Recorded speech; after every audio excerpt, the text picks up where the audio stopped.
with RJ Anusha.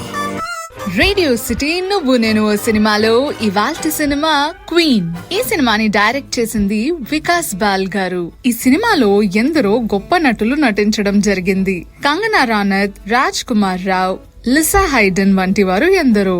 October లో release అయిన ఈ సినిమా బాక్స్ ఆఫీస్ వద్ద ఒక సెన్సేషన్ గా నిలిచింది.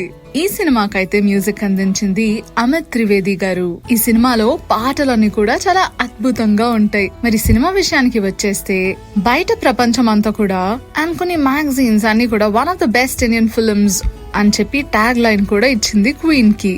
అండ్ ద ఇండియన్ ఎక్స్ప్రెస్ వాళ్ళైతే పెద్ద పెద్ద మూవీ క్రిటిక్ బ్రాండ్స్ అన్ని కూడా named queen as one of India's 75th most iconic and finest films that celebrated the journey of the country అన్నట్టు.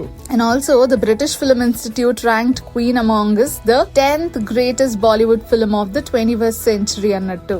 అద్భుతం కదూ. సరే, మరి సినిమా విషయానికి వస్తే రాణి మెహ్రా అదేనండి ఈ రోల్ నైతే మన కంగనా ప్లే చేసినారు. తన ఒక 24-year-old sheltered meek yet good natured Punjabi women అన్నమాట. ఢిల్లీ నుండి 2 రోజుల తన పెళ్లి ముందు తన ఫియాన్సీ అయినటువంటి విజయ్ తనని పెళ్లి చేసుకోవడం ఇష్టం లేదు అని చెప్పేస్తాడు. అండ్ అసలు ఎందుకు ఇలా పెళ్లి చేసుకోవడం ఇష్టం లేదు అంటే హీ టెల్స్ దాట్ నేను ఫారెన్ వెళ్ళాక నా లైఫ్ స్టైల్ అంతా మారిపోయింది అండ్ రాణి లైఫ్ స్టైల్ తన కన్జర్వేటివ్ హ్యాబిట్స్ అని చూస్తే నాకెందుకో సెట్ అవ్వదు అనిపిస్తుంది, తను ఫారెన్ కి మ్యాచ్ అవ్వలేదు అని చెప్పేసి సింపుల్ గా చెప్పేస్తాడు.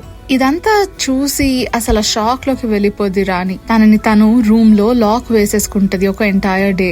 అండ్ అసలు ఒక విషయం తెలుసా, it was a love marriage. మొత్తం అంతా గుర్తు తెచ్చుకుంటది రాణి.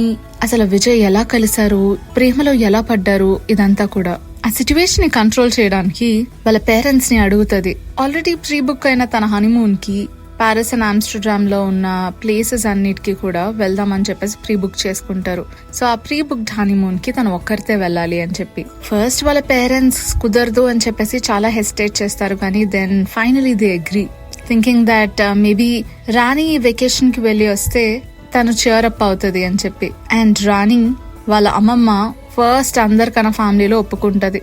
అసలు నువ్వు వెళ్ళు చెప్తాను, నిన్నెవరు ఆపేది, ఎందుకో అప్పుడప్పుడు ఇలాంటివి మన మంచికే జరుగుతాయి అని చెప్పేసి అంటారు. పారిస్ లో రాణి విజయలక్ష్మిని కలుస్తుంది. She is a free spirited women of French Spanish Indian descent who works at a hotel అన్నమాట. ఎక్కడైతే రాణి ఉంటుందో, రాణి అయితే అక్కడ చాలా ఓవర్వెల్మ్ అయిపోద్ది. And having gotten into trouble twice, once and with the local police ఒకసారి and with the robber ఒకసారి, రాణి అయితే ఇండియా వెళ్ళిపోవాలి అని అనుకుంటది. బట్ however విజయలక్ష్మి హెల్ప్ చేస్తుంది తనకి and she gives her a tour around the city. వాళ్ళిద్దరూ కలిసి ఒక సిరీస్ ఆఫ్ అడ్వెంచర్స్ చేస్తారు. ఎక్కడైతే రాణి relives the memories of Vijay, wherein he restricts her from dancing, drinking and all stuff. So ఇదంతా చేస్తూ తను చాలా హ్యాపీగా ఫీల్ అవుతూ ఉంటది అనమాట, which is free to do in Paris. రాణి ఒక రోజు ఒక రివీలింగ్ అవుట్ ఫిట్ వేసుకుని యాక్సిడెంట్లీ ఆ సెల్ఫీని విజయ్ కి పంపిస్తుంది ఇన్స్టెడ్ ఆఫ్ విజయలక్ష్మి. వెంటనే ఆ సెల్ఫీ చూసిన వెంటనే విజయ్ షాక్ అయిపోతాడు. బట్ దెన్ రాణి చేసింది రాణి రియలైజ్ అయ్యే లోపే that selfie revives Vijay's interest in Rani and he decides to seek her out. Eventually the time comes for Rani to bid an emotional farewell to Vijayalakshmi and leave for Amsterdam. However, Amsterdam వెళ్ళిన వెంటనే తన hostel room ఒక 3 అబ్బాయిలతో share చేయబడుతుంది అన్నమాట. Taka from Japan, Tim from France and the other guy from Russia. తను మంచి friends అయిపోతుంది వాళ్ళందరితో. Shopping, sight seeing, visiting places and also church కి వెళ్ళడం, ఇదంతా కూడా వాళ్ళందరితో కలిసి చేస్తుంది.